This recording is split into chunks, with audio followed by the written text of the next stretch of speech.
In today's video, we're going to be taking another look and a little bit more of a traditional look at Dr. ColorChip's paint touch-up system.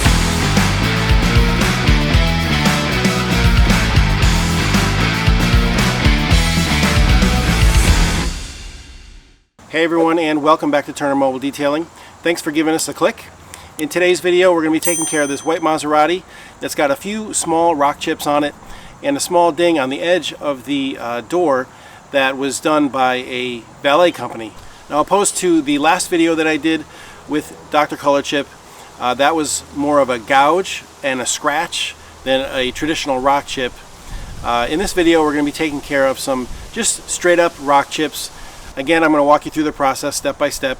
Now, if you saw that previous video, it was about 40 degrees or so, 45 degrees, and there was a lot of humidity in the air that day. It was super damp, so the drying times were super extended. I had to use a heat gun toward the end to speed up the drying time to make sure I got a cure all the way through the paint chip repair. So today it's a lot warmer. Today it's about 70 degrees and sunny with like no humidity. It's an absolutely beautiful day. So our drying times should be a lot different. They should be a lot shorter, and this stuff should be a lot easier to use on a day like today. And previously, with those cooler and more damp conditions, it took 5 applications to get the paint repair where I wanted it to be. Now, if I used the heat gun right from the get-go, then I probably wouldn't have had to do 5 steps. But that's why we do things, to learn, right? So today, we should really only need 1 or 2, maybe 3 at the most applications, and definitely no heat gun to cure the touch-up paint for us. So again, I've got my ColorChip matching system. I'm going to get it open. We've got the touch-up paint itself. In this case, it's I forget the exact name of the color, but it's a form of white. It's a Maserati specific white. We've got the Seal-Act that will blend and seal the touch-up paint in the chip with the surrounding area. We've got our little applicator brush.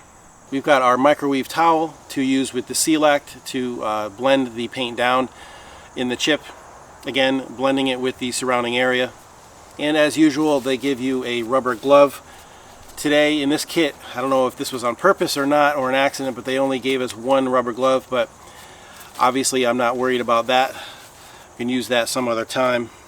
So the first thing we want to do, as always, is to clean the affected area. Now, this whole car has already been washed and dried, so the only thing left to do on the chipped areas is to clean those areas with an isopropyl alcohol and distilled mixture. Now, Dr. ColorChip does sell their own panel prep cleaning solution, but honestly, pretty much any panel prep will do. Products like CarPro Eraser, Geon Prep, or even what I'm using today, a 60/40 distilled water to isopropyl alcohol mixture will do just fine. And even for small areas like rock chips or deeper scratches, straight undiluted isopropyl alcohol can even be used. But be very sparing when using straight alcohol on your clear coat. Okay, so now that we've got all the chips clean, prepped, and ready to go, let's head to the front of the car and take care of those rock chips first. So now, just like the previous video, this particular chip is on a vertical surface. So we're not going to be dabbing the paint on with the supplied applicator tip like you could on a horizontal surface. So we're going to be applying it the same way we did before with the applicator brush. So as always, we want to make sure our paint is mixed up properly.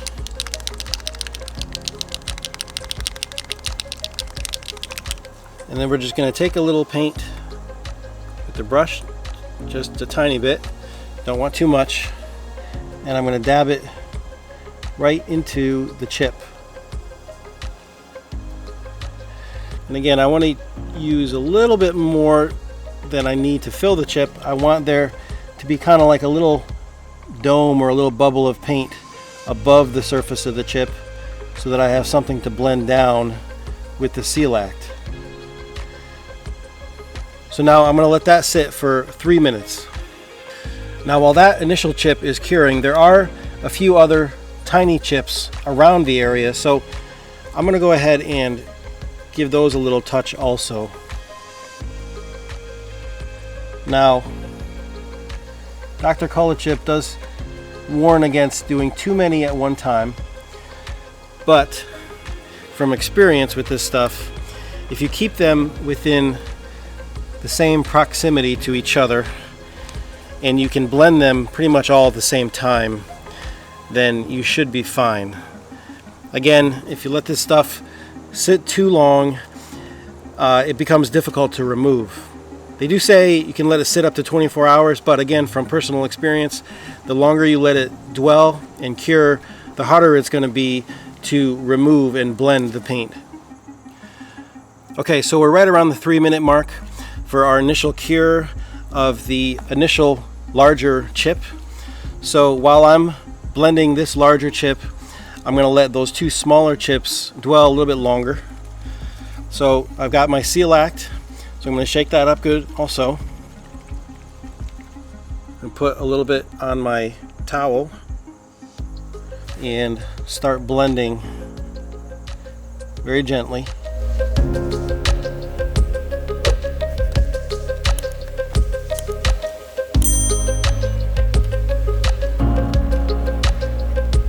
You see how after all that there's still paint outside the chip, and I let this sit for a whole 3 minutes and it's still this difficult to remove.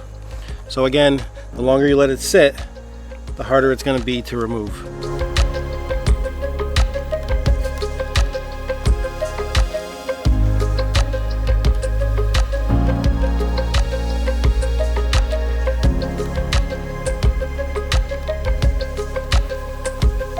Okay, so the touch-up paint has been removed. That's outside the chip. You can see inside the chip that there's still some black plastic substrate showing through the paint. So it's going to take another treatment. I kind of figured it was going to take at least 2, maybe 3. So I'm going to go ahead and blend these 2 smaller areas now.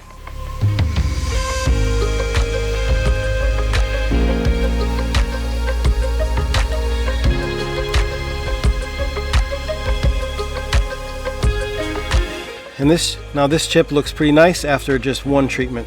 I might just throw another treatment on there just for safekeeping while I do that one.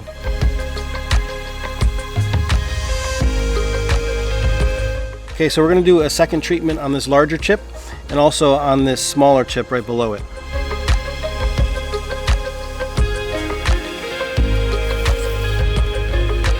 Okay, so this time I let it sit for about 3.5 minutes or so.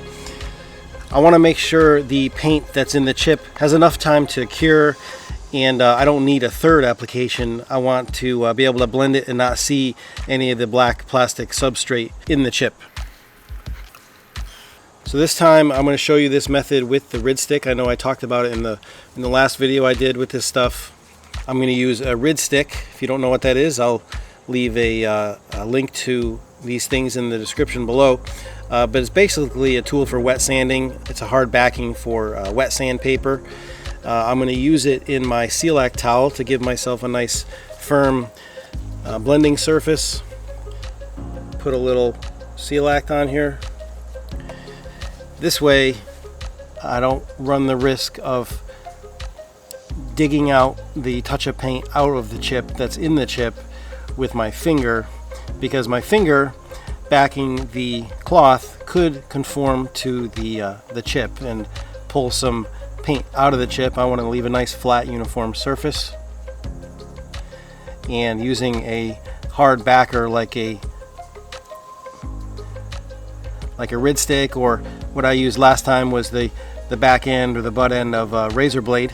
Using something like that will enable the paint chip to come out nice and flat. So you see these 2 chips that are close together. Again, doing multiple chips, but I can seal them both at the same time because they're close together.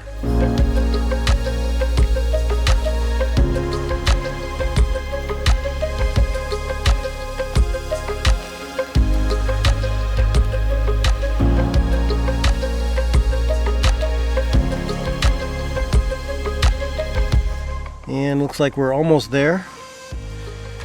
And just a little bit more Seal-Act.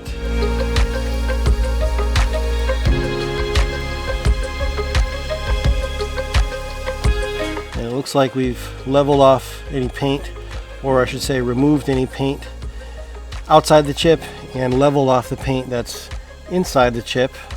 Maybe a little bit more on this one down here.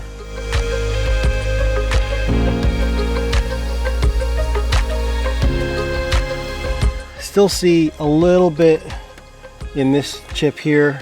It looks a lot better than it did. We're going to try one more application to see if we can't improve that. I think one more application will tell us if that is improvable anymore beyond this point. If it still looks like this after a third application, then that's as good as it's going to get. Chip repair is definitely not an exact science. Every chip is created a little bit differently, and even the substrate that the paint is on, like in this case this is a plastic bumper, is going to receive the paint a little bit differently.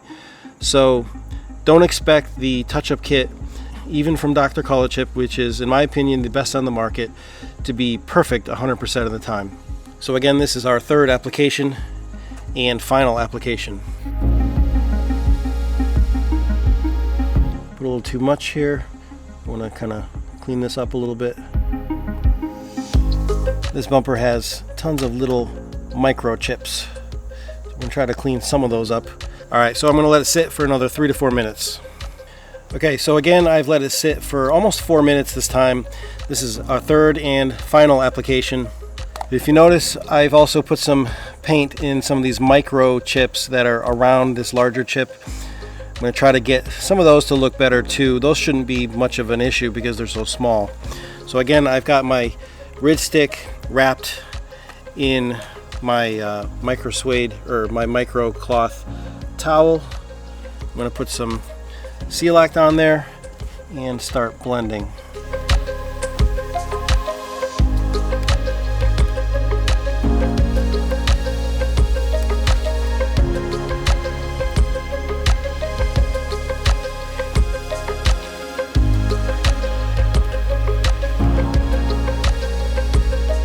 Alright, so for our third application, I think we're looking pretty good. I think that's about as good as it's going to get.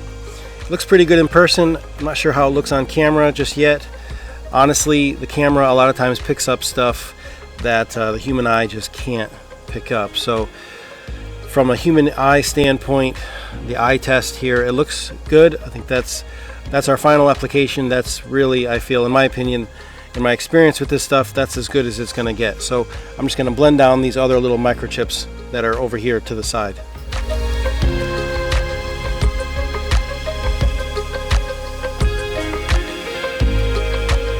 And just keep in mind too that the touch-up paint that's in the chips is going to look a little different once it's had the time to dry or to fully cure, other than being blended with the Seal-Act. So if it doesn't totally blend the way you think it should immediately, give it some time to dry and then check back later, and I can almost guarantee you that it's going to look and blend and match the surrounding paint a little bit better. Okay, so there we have it. We've got some of these microchips filled in too. I think they look really good. Again, from the human eye test here in person, they look good, and I feel that once they have had some time to cure, to set, they'll look even better. So now that the front end rock chips are taken care of, let's move over to our driver's side door edge. Okay, so now we're going to take care of these chips right here that are on the door edge of the driver's side door. First, you want to make sure that there's no loose paint chips or pieces of paint or primer that are still in or around the chip. You want to make sure that it's totally solid and clean from any debris. That way you know that the touch-up paint is adhering to the substrate and the existing paint or primer, not loose paint chips. So we've already gone ahead and cleaned it. We made sure that there's no loose paint chips in or around the affected area. So now the only thing left to do is to apply our touch-up paint. So again, we're going to be using a brush because we're working on a vertical surface.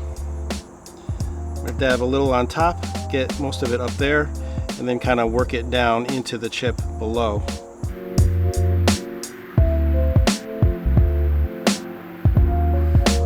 Get a little bit more paint. Make sure I have good coverage right on my first coat. In this case, I don't want to get any paint on the rubber gasket, so I'm going to just pull that back with my finger a little bit.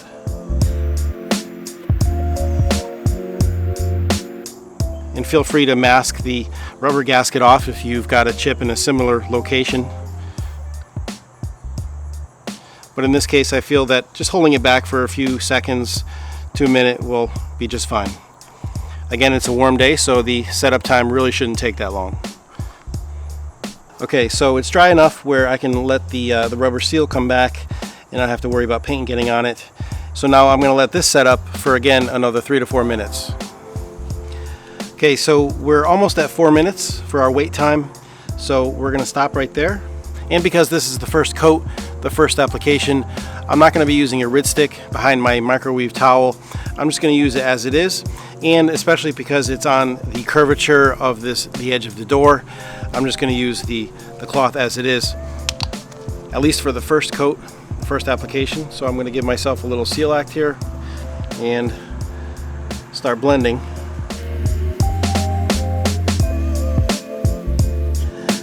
Now, because this is a little bit more of a, I guess you could say, violent rock chip or chip in general, it wasn't caused by a rock, but my client thinks it was caused by a careless valet.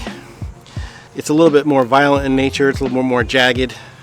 You could possibly wet sand it a little bit before you apply the touch-up paint to try to smooth it out, but in this case I'm not going to be doing that. I'm not going to be showing that. I would suggest, if you want to do some wet sanding, one of my viewers suggested you can, after you've done your final application, before you use the seal act, or maybe even instead of seal act, you can use a little 3000 grit wet sandpaper and wet or damp sand it down, and that will create a real nice uniform surface and finish, and then buff out those sanding scratches with a little polish or compound. But in this case, I'm not going to be showing that because I feel that most of you out there that are going to be watching this probably don't have any experience with wet sanding. So I would highly suggest you not experiment or learn wet sanding on your car, on a good car. Try on something that's old and kind of beat up. If you really want to learn wet sanding, you're going to want to learn on something that's old and beat up, or something that you or nobody else cares about, because you probably will burn through the clear coat the first few times you are learning to wet sand. Alright, so that's our first application. It actually looks pretty good for the first application, but we're going to do at least one more. You can still see some of the substrate behind the touch-up paint still showing through just a hair, and because we're dealing with white touch-up paint, again, trying to cover something dark with something light can be difficult, so it may take 2 or 3 applications to do that. So this is our second application. Take a little bit of paint, and again I'm going to pull back the rubber gasket. Get a little bit more paint, a little too much. This stuff sets up so quickly, as I'm applying it I can feel it already starting to get tacky. So again, I'm just going to hold the gasket back for a few seconds while this tacks up. And now I'm going to let it sit for, again, another 3 to 4 minutes. Okay, so we've waited almost 4 minutes this time. About the same as last time, but maybe a hair longer. So we're going to stop right there.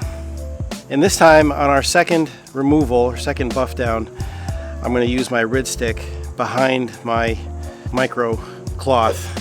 Now I want to point out too that some of the Rid sticks, if you're going to use a Rid stick, have a softer front edge to kind of conform to a curved surface a little bit better. In this case, I don't want to use one of those. I'm using one that's got a hard edge. That way, again, as I said before, it doesn't conform to the inside, the concave nature of the chip, or in this case, damage. It'll just glide over top, create a nice flat uniform surface. At least that's the goal. So we're going to take a little seal act. I'm intending this to be the final treatment here, so I'm just going to blend ever so gently. It's still showing up a little bit on that inner edge. So this one's blending pretty easy. I didn't use as much paint as I did previously. So now I can see right here on the inner edge, it's not as much coverage there as I would like, so I'm going to do one more application just on this little inner edge right here. And I'm going to apply just a little bit more touch-up paint in there.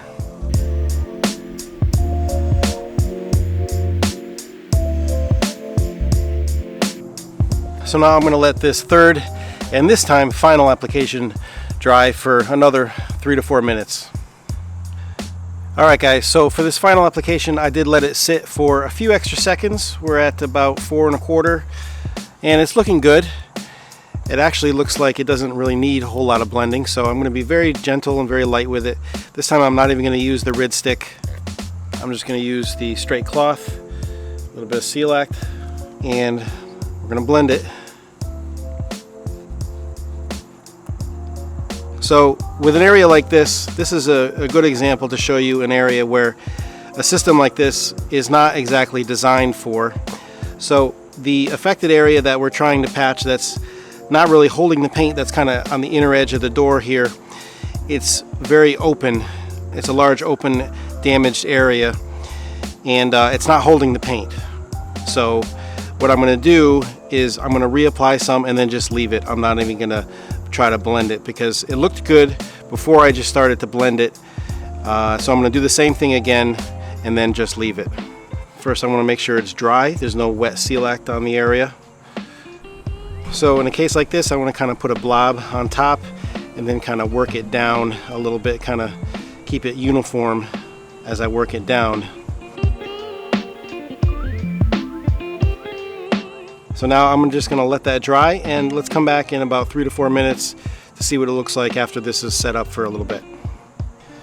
Okay, so we've let it set up for about another 4 minutes or so, and given the nature of this damage, this chip, however you want to categorize this, I think this is about as good as we're going to be without having it sanded and totally repainted or resprayed. So I think it looks pretty good. If you didn't know it was there already, I don't think it would jump out at you.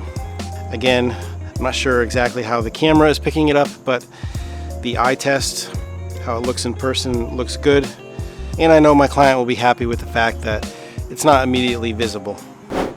Alright guys, so that is a second look at the Dr. ColorChip paint touch-up system for both chips and scratches, and in this case we did a little bit of minor body damage. So in this video we got to see a little bit more of a traditional rock chip fix, the stuff up front, and then as a bonus I guess you could say you got to see some slight body damage on the edge of this door. So however you choose to use this stuff, whether it's on a rock chip or a deeper scratch or gouge as we did in the last video, or even some very minor body damage, this stuff is a really good system. It requires a little bit of patience, you know, sometimes multiple applications, playing around with cure times depending on the ambient temperature and humidity. But it's worth it. It's a good system. It lasts. I've never had a problem with the paint coming out of the chip after it's had a chance to cure.